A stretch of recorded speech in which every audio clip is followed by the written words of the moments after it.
Get me that signal. We need more power.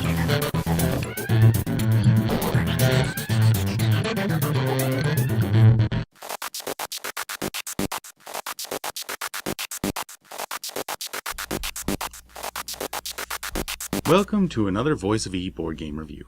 I am your host Elliott Miller, and today I'm looking at King of Tokyo from Iello Games. King of Tokyo is a game from Richard Garfield for 2 to 6 players, in which you'll be able to play mutant monsters, gigantic robots, and other aliens, all of whom are happily whacking each other in a joyous atmosphere in order to become the one and only King of Tokyo. When it's your turn to play, you throw 6 dice. Each die bears the following 6 symbols: 1, 2, 3, points of destruction, energy, healing, and whack. In 3 successive throws, you're going to choose whether to keep or discard each die in order to come up with combinations that will enable you to win destruction points, hoard energy, restore your health, or whack other players into understanding Tokyo is your territory. The fiercest player will be crowned King of Tokyo, and will end up facing all the other monsters alone. Top this off with special cards that you can purchase with energy and that have a permanent or temporary effect, such as the growing of a second head, which grants you an additional die, body armor, Nova Death Ray, and more, and you'll hold one of the most explosive games of the year. In order to win the game, one must destroy either Tokyo by accumulating 20 destruction points, or be the only surviving monster once the fighting is ended. That's what Iello says about the game. Let's take a look inside the box. On opening the box, you'll discover a fairly small board with 2 spaces on it: Tokyo and Tokyo Bay.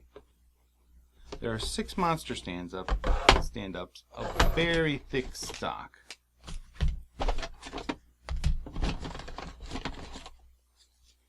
Each about 4 inches tall, with plastic stands for them to fit into. One thing that bugs me, who's that? Pretty sad. Is that the little plastic stands don't stay in here very well at all.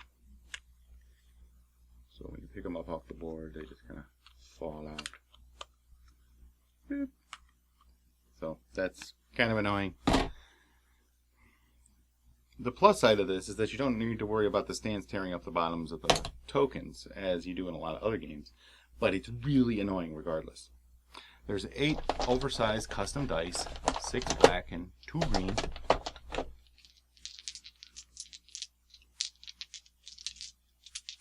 And these are etched dice of excellent quality. See that itching?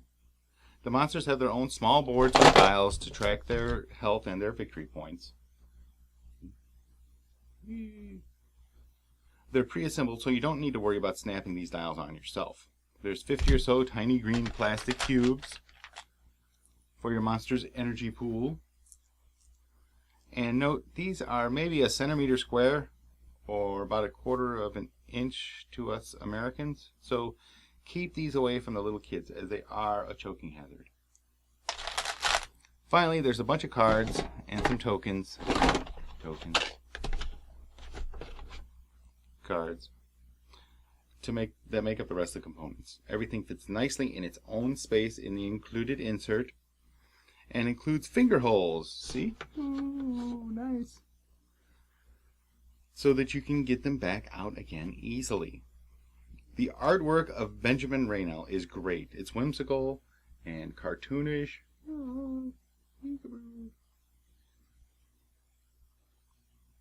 It reminds me a little bit of the artwork of Small World. You'll find it on the cards, the boards, the tokens, the monsters, the rules, basically throughout the game. Speaking of the rules, they're short and fairly understandable. There are many examples,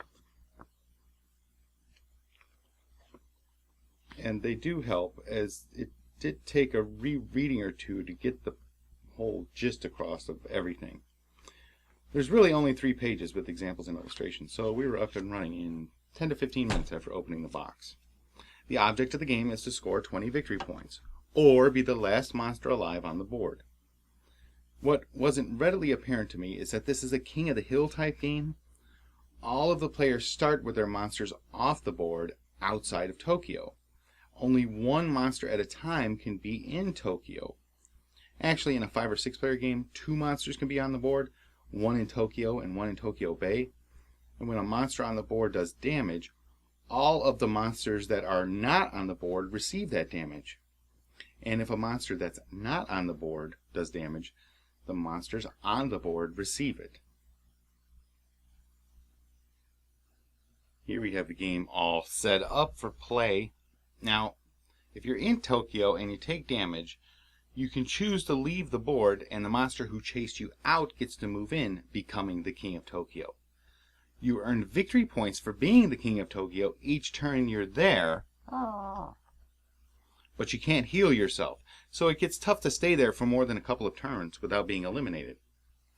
Each player starts with 0 victory points and 10 health. The cards are shuffled and 3 are laid out on a table face up. You can purchase a card using energy cubes that you earn during the game. Some of the cards are pretty powerful, but of course they're more expensive to get. Some cards are kept the entire game, while some are discarded right after you buy them. You buy them, you use them. I gotta tell you, I really love these cards, how they look.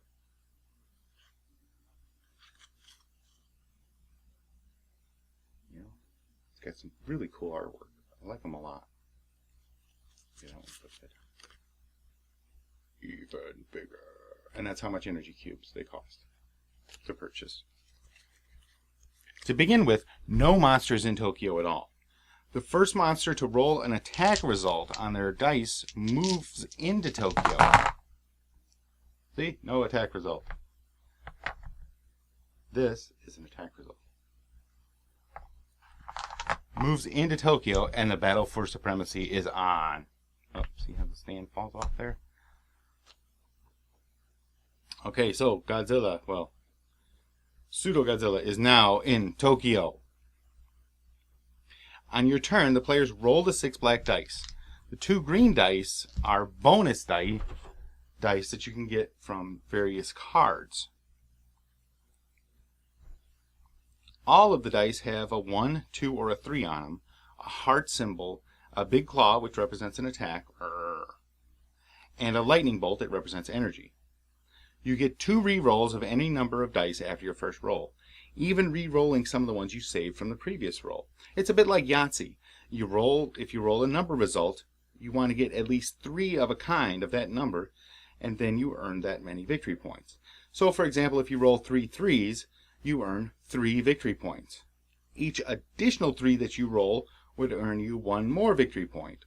So, let's see. Okay, I got 2 1s. 1 more 1, that would give me 1 victory point.